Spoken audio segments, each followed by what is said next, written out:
Thomas, parce que tu m'as vu, tu crois, dit le Seigneur. Heureux ceux qui croient sans avoir vu. Alléluia, Alléluia, Alléluia, Alléluia.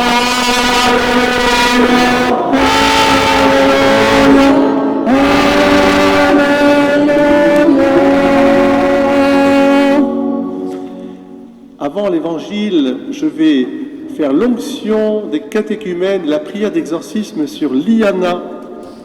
Père Tout-Puissant, tu as envoyé ton Fils unique dans le monde pour délivrer l'homme esclave du péché et lui rendre la liberté propre à tes fils. Tu sais que Liana, comme chacun de nous, sera tenté par les mensonges de ce monde et devra résister à Satan. Nous t'en prions humblement par la passion de ton Fils et sa résurrection. Arrache-la au pouvoir des ténèbres. Donne-lui la force du Christ et garde-la tout au long de sa vie par le Christ notre Seigneur.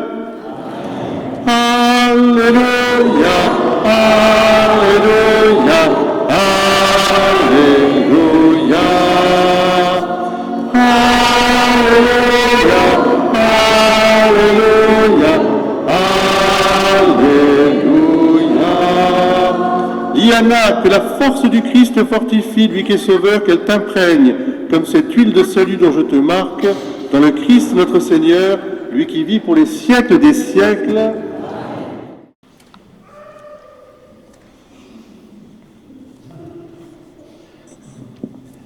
La vérité sort de la bouche des enfants.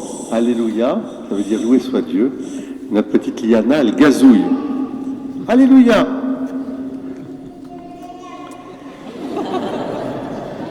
Le Seigneur soit avec vous. Évangile de Jésus-Christ, selon Saint Jean.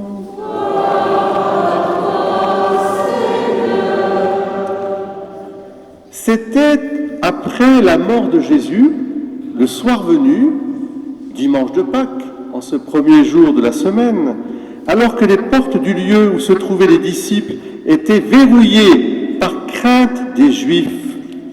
Jésus vint, il était au milieu d'eux, et il leur dit « La paix soit avec vous ». Après cette parole, il leur montra ses mains et son côté. Les disciples furent remplis de joie en voyant le Seigneur. Jésus leur dit de nouveau « La paix soit avec vous. De même que le Père m'a envoyé, moi aussi je vous envoie. » Ayant ainsi parlé, il souffla sur eux et il leur dit « Recevez l'Esprit Saint. À qui vous remettrez ses péchés, ils seront remis. À qui vous maintiendrez ses péchés, ils seront maintenus. » Or, l'un des 12, Thomas, appelé Didyme, c'est-à-dire jumeau, n'était pas avec eux quand Jésus était venu. Les autres disciples lui dirent « Nous avons vu le Seigneur !» Mais il leur déclara « Si je ne vois pas dans ses mains la marque des clous, si je ne mets pas mon doigt dans la marque des clous et ne mets pas ma main dans son côté, non, je ne croirai pas. » 8 jours plus tard, c'est-à-dire ce dimanche, les disciples se trouvaient de nouveau dans la maison et Thomas était avec eux. Jésus vient alors que les portes étaient verrouillées et il était là au milieu d'eux. Il dit « La paix soit avec vous. » Puis il dit à Thomas « Avance ton doigt ici, vois mes mains. Avance ta main et mets-la dans mon côté et cesse d'être incrédule. Sois croyant. »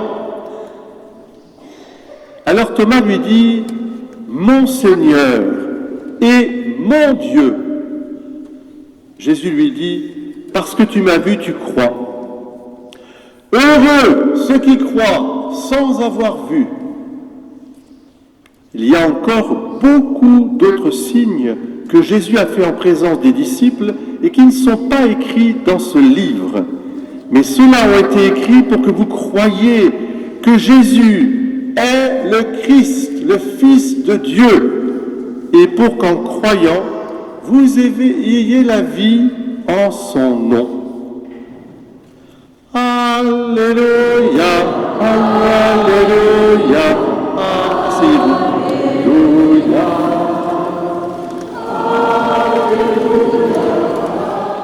Chers frères et sœurs, chers nouveau-nés,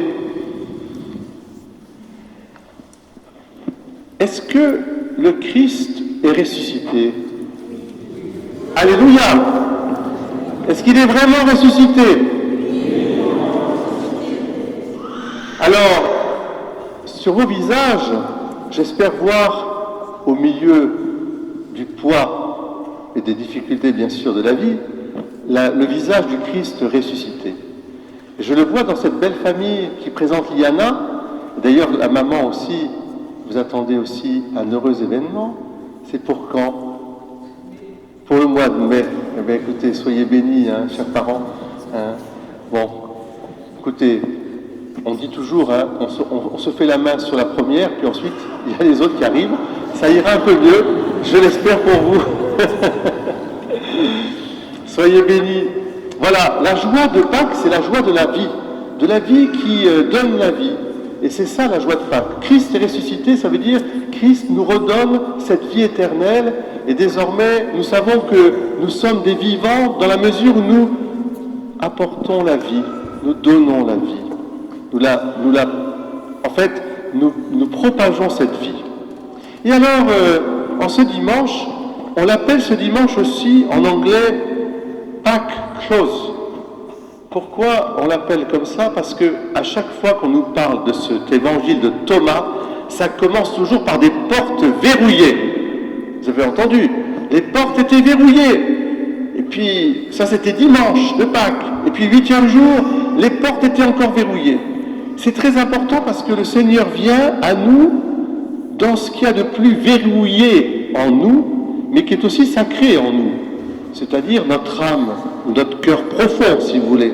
Ça n'appartient qu'à nous, mais ça appartient à Dieu d'abord. C'est pour ça que Dieu peut y venir. Les portes étaient verrouillées, mais Dieu vient justement dans notre cœur profond pour y mettre tout son amour, ce qu'on appelle la miséricorde. Qu'est-ce que c'est que la miséricorde? Quand je regarde le portrait de Jésus, miséricorde, révélé à Sainte Faustine, une religieuse polonaise avant la guerre, proclamée sainte par Saint Jean-Paul II, lui-même le pape polonais, et qui est mort le jour de la fête de Sainte Faustine de la Miséricorde. Il a propagé ce message. Eh bien, quand je regarde Jésus miséricorde, je vois que Dieu, qui a envoyé son Fils pour nous sauver, il veut ouvrir son cœur pour que nous puissions placer chacune et chacun d'entre nous notre cœur profond, ce qui est verrouillé en nous, qui nous appartient, qui est unique, irremplaçable, mais qui est un don de Dieu. Dieu a placé son cœur déjà dans notre cœur, car vous vous rappelez, c'est dans la Genèse, vous vous rappelez l'histoire de la Genèse, Dieu vit que cela était très bon, il créa l'homme et la femme à son image et sa ressemblance. Les pères de l'Église disent que l'image, c'est la puissance créatrice. Dans ce sens-là, la création est à l'image de Dieu. Mais l'homme, au milieu de la création, est à l'image et ressemblance. Et disent-ils, la ressemblance, c'est la grâce. C'est-à-dire la vie même de Dieu dans notre cœur. Parce que le baptême que Liana va recevoir, le baptême que Vanessa, Théo, Kenny et tous les autres, et Jean, je pense à Jean qui vient de recevoir le baptême à 76 ans, était tout heureux. Eh bien, ce baptême nous plonge dans la vie même de Dieu. Et qu'est-ce que c'est que la vie de Dieu? C'est quoi la vie de Dieu? Qu'est-ce que c'est que la vie des parents? La vie des parents dans votre enfant, c'est quoi? C'est pas qu'un amas de tissu et de chair. Ça, bien sûr, il y a ça. Mais c'est pas que ça. Qu'est-ce qu'il y a dans votre enfant? Mais qu'est-ce qu'il y a dans votre enfant? Mais oui, à laisser la maman tout de suite. L'amour, vous comprenez?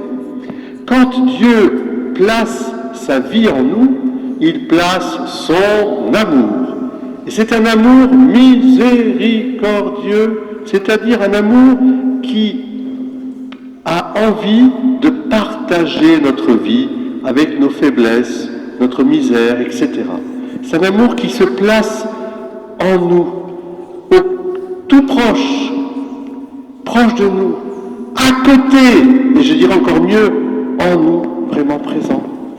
Et voilà pourquoi la fête de la miséricorde, ça nous rappelle que nous ne devons jamais douter de l'amour de Dieu sur nous. Jamais, jamais, jamais. Les anciens comme les plus jeunes, ne jamais désespérer de la miséricorde de Dieu. Bien sûr que vous savez que vous êtes pécheur, je l'espère, parce que si vous ne savez pas que vous êtes pécheur, alors, bon, je crois que je suis pécheur, mais je crois que je suis un pécheur pardonné et sauvé. Et c'est cet amour de Dieu en moi qui fait toute ma force et ma joie, et qui fait que sur vous doit rayonner le visage même du Christ. Le Christ est le Fils de Dieu fait homme pour que le Fils d'homme que nous sommes, les enfants des hommes que nous sommes, soyons des enfants de Dieu. Vous comprenez? Visage du Père. Le Fils nous montre le visage du Père. Et ce visage qu'il nous montre, c'est le visage d'un crucifié portant nos plaies et ouvrant son cœur pour nous dire « Ne craignez pas ». Venez déposer votre cœur. J'ai soif de votre amour. Venez le déposer. Et moi, je le garderai pour toujours. Chacune et chacun d'entre nous, nos familles, les enfants, les petits-enfants, les arrière-petits-enfants, et peut-être pour certains arrière-arrière, enfin peut-être pas encore quand même, mais ça arrive, ça arrivera. Alors soyez bénis. Et c'est ce qu'on va vivre maintenant. Et vous voyez, c'est le cadeau, chers néophytes, que Dieu vous donne. Placez votre cœur dans son cœur.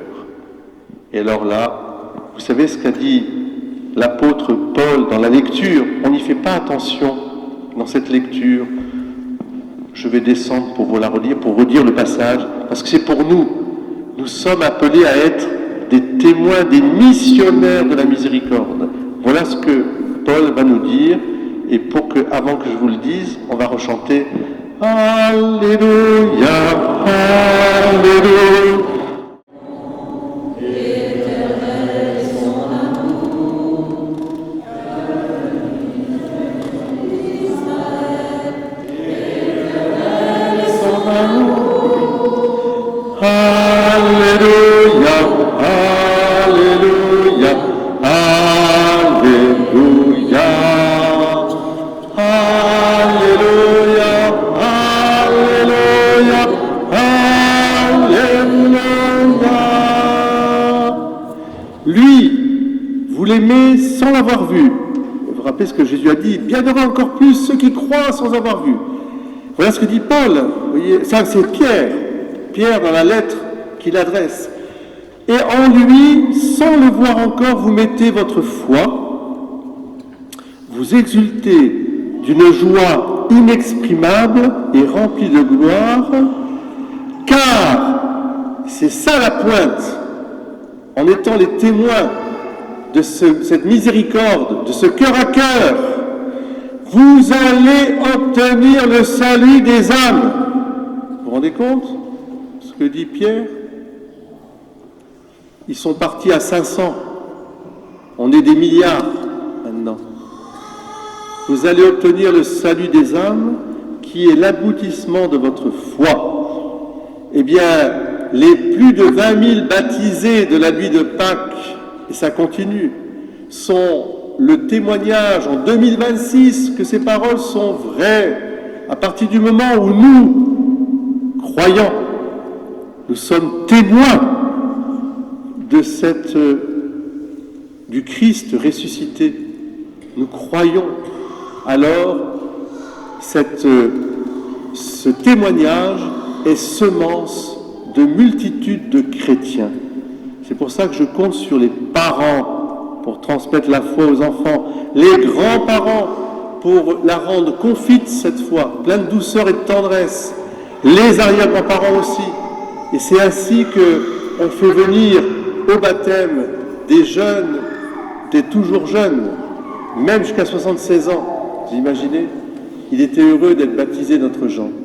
Voilà, soyez des témoins vraiment, parce que vous allez obtenir le salut des âmes, qui est l'aboutissement de votre foi.